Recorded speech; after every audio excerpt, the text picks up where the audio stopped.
Hello बच्चों, तो आप पढ़ने जा रहे हैं फिजिक्स विद वैभव सर। सो आज के वीडियो में हम स्टडी करने जा रहे हैं the laws of vibrating string. So बच्चों, प्रीवियस वीडियो में मैंने कवर किया था कि that is a modes of vibration produce in a string. तो वहां पे आपको एक फॉर्मूला मिला था, what that is fundamental frequency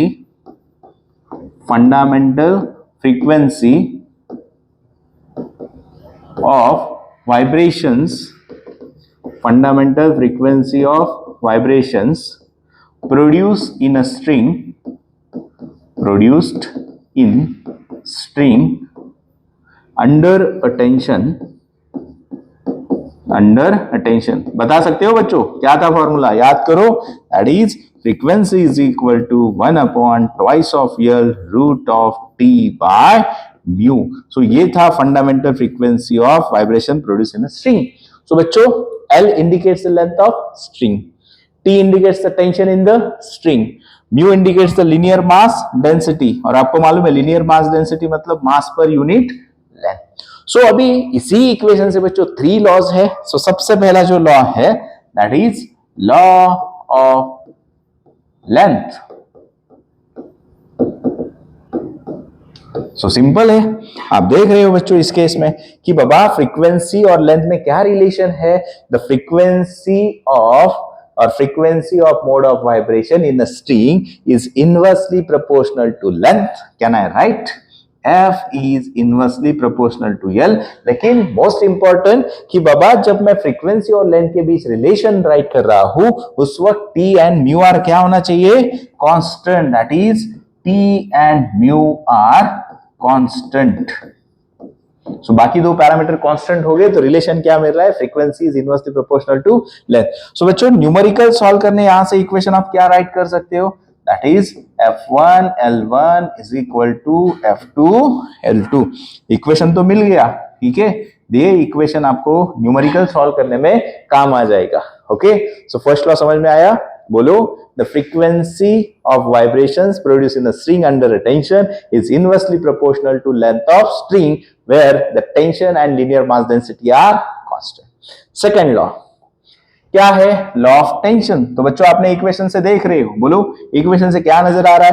frequency root T है, टेंशन किस में है? रूट में जाके बैठा है। So can we write that is frequency is directly proportional to root of T. So उस वक्त क्या होगा बच्चों? बोलो, एल यहां पे कंडीशन होगी L and mu constant.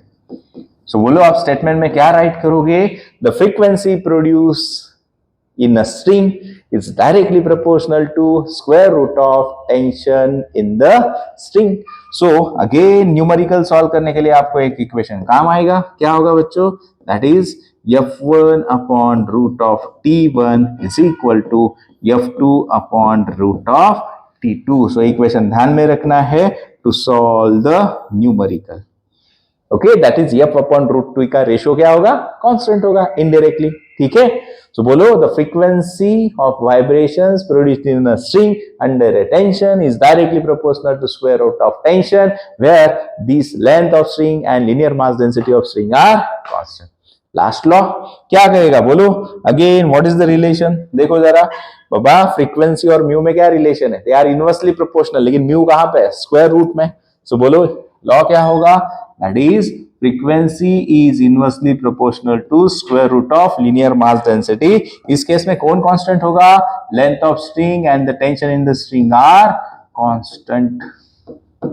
Okay, so numerical solve करने के लिए इक्वेशन क्या होगा? बोलो बच्चों, यहाँ पे F1 root of mu1 is equal to F2 into root of mu2 because कौन कांस्टेंट होगा? That is frequency into root of linear mass density का प्रोडक्ट क्या होगा? कांस्टेंट। सो बोलो, what is the third law?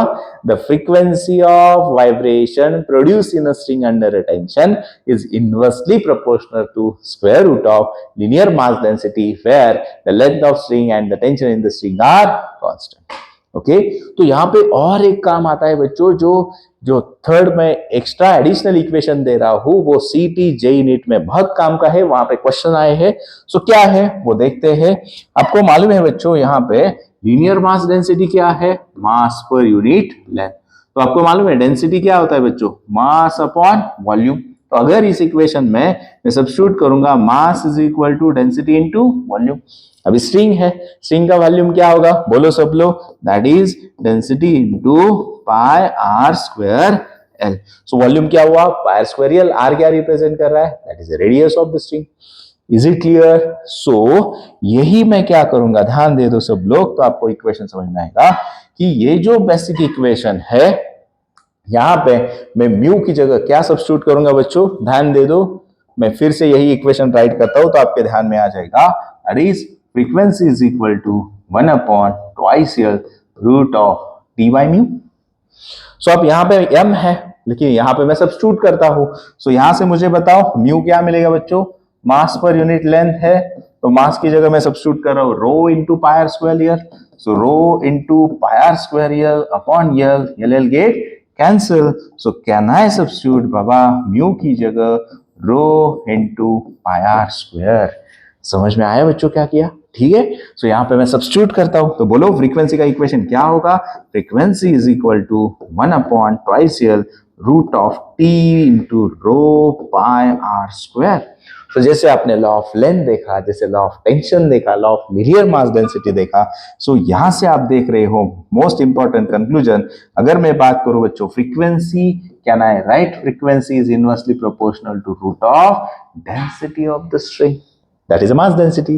Okay, second radius का r square है, so यही equation में आप क्या आ जाएगा 1/2 बच्चों, आर बाहर आ जाएगा और अंदर क्या बचेगा टी बाय रो पाई।